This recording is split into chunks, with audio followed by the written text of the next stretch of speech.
wassalamu ala rasulillah Sayyidi Maulaya Muhammad bin Abdullah wa ala alihi wa sahbihi wa man tabi'a sunnatu wa iqtada bi hudah. Bismillahirrahmanirrahim. Lanjutkan daripada kalam Sayyidil Imam Ibn Athaillah Sakandari, beliau mengatakan, qala ba'dhum, berkata sebagian aulia, sebagian wali, mereka tadi itu mengatakan ketika mereka terus beribadah kepada Allah, taqat nafsi ila zawaj. Pernah suatu ketika diriku ini tahu-tahu pengen untuk menikah.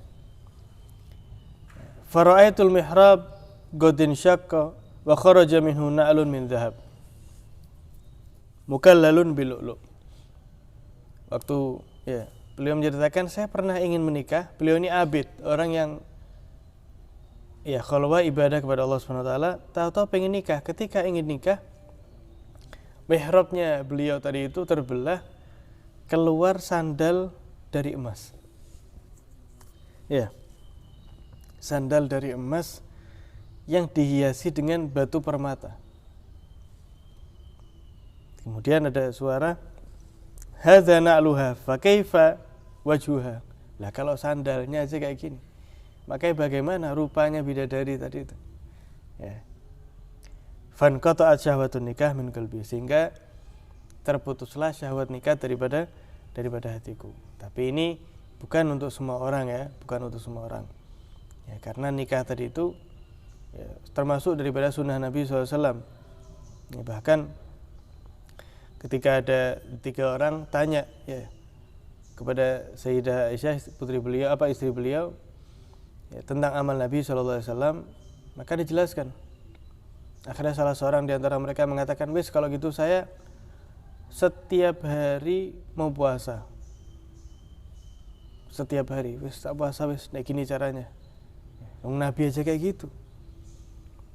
Ada yang bilang, wis saya mau sholat tahajud semalam suntuk, tidak tidur. Ada lagi yang bilang, wis saya tidak mau nikah, wis fokus hanya ibadah. Ternyata kebetulan Nabi baru datang dan Nabi sempat mendengar. Katanya Rasulullah, apakah kalian yang menyatakan ini dan ini?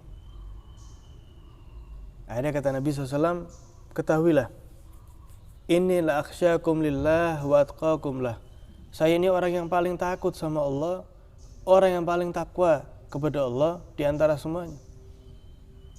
Tapi kata Nabi apa? Lakinni, akan tapi aku ini ada kalanya puasa, ada kalanya tidak puasa. Saya sholat malam dan wargut, dan saya tidur. Wa atazawwajun nisa, dan saya menikahi perempuan. An nikahu sunnati, faman raghiba an sunnati falaysa minni, bahkan kata Nabi, nikah itu sunnahku. Siapa yang menghindari karena tidak suka dengan menikah, maka bukan termasuk golonganku, kata Nabi SAW. Ini beliau hanya menceritakan sebagian wali dipertunjukkan oleh Allah Subhanahu wa taala. Baru sandalnya kayak gitu. Lah bagaimana rupanya bidadari tadi itu. Kemudian beliau mengatakan, man huyyat lahul manazil lam yurda lahu bil qu'ud alal mazabil. Barang siapa yang disiapkan baginya kedudukan yang tinggi, disiapkan baginya singgasana misalnya, maka dia tidak akan ridha untuk duduk di tempat sampah. Misalnya ada orang dipersiapkan tempat duduk yang layak, yang bagus. Apakah dia lebih memilih untuk duduk di tempat sampah? Kan tidak mungkin. Nah, begitu juga orang yang sudah didekatkan oleh Allah Subhanahu wa taala dengan dirinya. Seringkali mereka banyak di antara mereka itu yang sampai kedudukannya, kalau ngelihat orang itu berupa kambing, ada yang berupa babi, ada yang berupa anjing. Jadi ada di antara mereka itu yang sampai tidak begitu sering kumpul dengan manusia. Kenapa? Karena sudah merasakan lezatnya berdua dengan Allah Subhanahu wa taala. Kemudian kata Imam Ibn Athaillah, fa'malil a'mal as-salihat bainaka wa bainallahi sirran. Nah, kalau kamu ingin merasakan manisnya kedekatan dengan Allah tadi itu, Maka amalah dengan amal-amal yang soleh, tapi dengan catatan bainaka wa bainallahi sirran, khusus antara dirimu dengan Allah yang tahu hanya Allah dan dirimu. Wala tutli 'alaiha ahlak, ya. Jangan kamu tunjukkan bahkan kepada keluargamu sekalipun. Keluarga tidak usah tahu. Waj'alhu mudakharan indallahi tajidhu yaumil qiyamah. Jadikan itu amalan yang kamu simpan di sisi Allah yang kamu dapat nanti di hari kiamat. Fa inna nafsa laha tamattu' bi dzikril amal. Karena hawa nafsu itu ya, dia merasakan nikmat dengan disebutkannya amal tadi itu. Jumatan biasanya, Jumatan. Bapak Bambang misalnya sedekah 500.000 rupiah.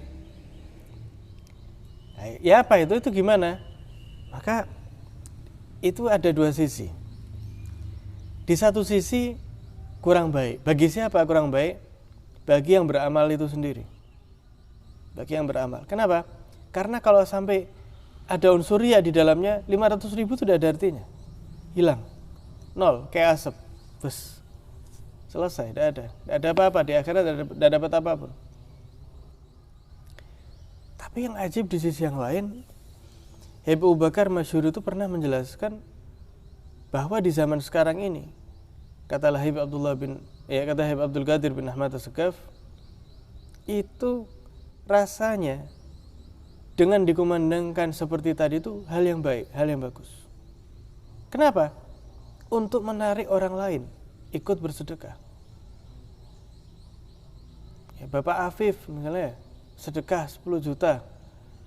Wah, yang lain pasti, Afif 10 juta. Ya, saya ini tidak boleh kalah dalam beramal. Maksudnya apa? Ini tabungan saya di akhirat gitu loh. Lah Afif 10 juta, lah saya berapa? Saya juga 10 juta misalnya. Akhirnya apa? Orang lain juga tertarik. Nah, jadi satu sisi ada kurang baik, satu sisi baik. Seperti tadi itu. Kata Sayyidil Habib Abdul Qadir bin Ahmad As-Sakaf. Shoma ba'dhum 40 sanah wa lam ya'lam bihi ahlu. Sebagian di antara orang soleh itu puasa 40 tahun. Dan satu pun dari keluarganya tidak ada yang tahu. Ya apa? Masuk akal enggak? Jadi ketika minum, pura-pura minum, bukan minum. Ketika ini, pura-pura minum, bukan minum. Jadi keluarganya tidak ada yang tahu, satu pun. Ya. Makanya kata Imam Ibn Athaillah di dalam kitab hikamnya itu, la amala arjalil qabul min amalin yaghibu anka syuhuduh wa yuhtaqaru indak. Tidak ada amal yang lebih sangat diharapkan untuk diterima Allah, karena kan tidak semua amal diterima. Yang baik diterima. Kata Imam Ibn Athaillah, tidak ada amal yang lebih ada kemungkinan besar diterima oleh Allah daripada amal yang amal itu hilang daripada ingatanmu. Habis sedekah, lupa misalnya.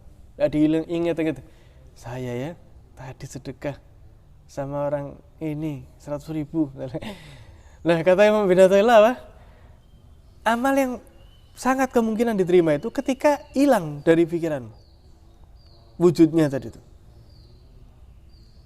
Bahkan kamu meremehkan dengan keberadaan amal tadi itu. Apa sih? Cuman amal segitu toh misalnya. Itu loh Sayyidina Utsman, ya itu loh Sayyidina Abu Bakar. Saya ini tidak ada artinya amal segitu. Itu amal yang ada kemungkinan besar diterima oleh Allah Subhanahu wa taala. Jadi kita di sini kata Imam Ibn Athaillah, kita diminta untuk ikhlas. Kita diminta untuk ikhlas. Al-Imam ya Al-Qushairi, salah seorang tokoh ahli sufi di zamannya, pembesar kaum sufi. Beliau tuh mengatakan ikhlas itu ya, dengan ketika orang menginginkan dengan perbuatan taatnya itu at-taqarrub ila Allah Subhanahu duna syai'in akhar min tasannu'il makhluk. Jadi hanya menginginkan dengan iktikafnya, sholatnya, sedekahnya, ngajinya, itu ingin tambah dekat pada rahmat Allah tanpa ada hal apapun, terlebih acting untuk makhluknya. Waduh ya, sampai nangis-nangis misalnya. au iktisabi sifah hamidah indan nas, atau mencari terlihat peranginya bagus di mata manusia. Wah, ini masya Allah ya, masya Allah. Au mahabbati madkhin minal khalaq, atau suka dipuji. Wah, ini top, kiai nomor 1. Wah, ini ustadz ini luar biasa ini. Masya Allah, misalnya ya.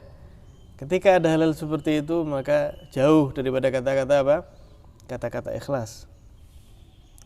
Nabi SAW pernah ditanya, apa itu ikhlas? Maka kata Nabi, ketika ditanya apa itu ikhlas, Sa'altu Jibril alaihissalam, anil ikhlas mahu. Saya pun pernah tanya kepada malaikat Jibril, apa itu ikhlas wahai Jibril? Maka Jibril menjawab juga, saya pernah tanya kepada Rabbil Izzah, Allah subhanahu wa ta'ala, ya Allah, apa itu ikhlas?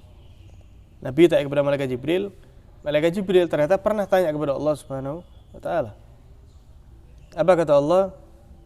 Ikhlas adalah sirrun min sirri istauda'tuhu galba man ahbabtuhu min ibadi.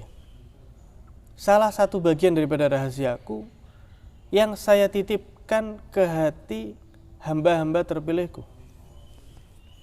Jadi ikhlas itu rahasia dia sama Allah. Wes, istrinya tidak tahu, ibunya tidak tahu, saudara anak-anaknya tidak tahu. Maka kalau kita lihat ya Pak, ya para wali tadi itu ya, para wali. Tidak usah jauh-jauh, di sini ada Lahib Alwi bin Muhammad Ba'akil itu. Waktu wafat, ya cerita yang masyhur. Waktu wafat ada salah satu pelayat mampir di warung setelah selesai pemakaman, minum kopi. Kata ibu warungnya, Bapak barusan ikut pemakaman Habib Alwi Ba'akil. Iya betul, kalau gitu sudah usah bayar kopi dan lain-lain. Kata orang ini loh, tidak bisa, ini kan saya beli. Habib Alwi orang mulia, cuman ini kan saya beli. Kata orang tadi maksa tetap, enggak. Habib Alwi itu setiap bulannya membiayai sekolah anak saya, membelikan baju dan lain sebagainya. Tidak ada yang tahu, wala keluarganya, wala siapapun. Hari itu baru terungkap. Dan tidak kaget Habib Alwi seperti itu. Sedangkan kakek beliau yaitu Sayyidina Ali Zainal Abidin itu setiap malamnya keliling ke rumahnya para orang fakir-fakir miskin, bawa sendiri dipikul sembako. Jadi dulu di zaman Sayyidina Ali, orang-orang fakir itu buka pintu rumahnya, depannya sudah ada sembako setiap pagi. Dan tidak ada yang tahu itu dari siapa, tidak ada yang tahu. Kapan tahunya? Tahunya ketika Sayyidina Ali Zainal Abidin wafat, terputus itu sembako. Tidak ada lagi, ajib, tidak ada ini sudah. Tidak ada. Maka ketika orang-orang tadi itu ya ribut, kenapa? Tidak, ini biasanya ada yang mengirimkan sembako untuk fuqara dan masakin, dan sekarang sudah terputus. Maka yang memandikan jenazah Sayyidina Ali Zainal Abidin bersaksi bahwasanya itu adalah Sayyidina Ali Zainal Abidin. Kenapa? Terlihat ketika dimandikan, ya, pundak beliau tadi ini ada bekas memar. Ya, setiap malamnya beliau tadi itu memberikan sembako untuk fuqara dan masakin, dan tidak ada yang tahu. Maka Nabi SAW juga pernah bersabda, shadaqatus sir tudfi'u ghadabar rabb. Sedekah yang sir, tidak ada yang tahu, itu bisa memadamkan amarah Allah Subhanahu wa ta'ala. Yang mudah-mudahan kita dijadikan oleh Allah sebagai hamba yang ikhlas, beramal hanya untuk Allah Subhanahu wa ta'ala. Amin ya rabbal alamin. Sallallahu alaihi wasallam Muhammadin wa ala alihi wasallam. Alhamdulillah rabbil alamin. Doa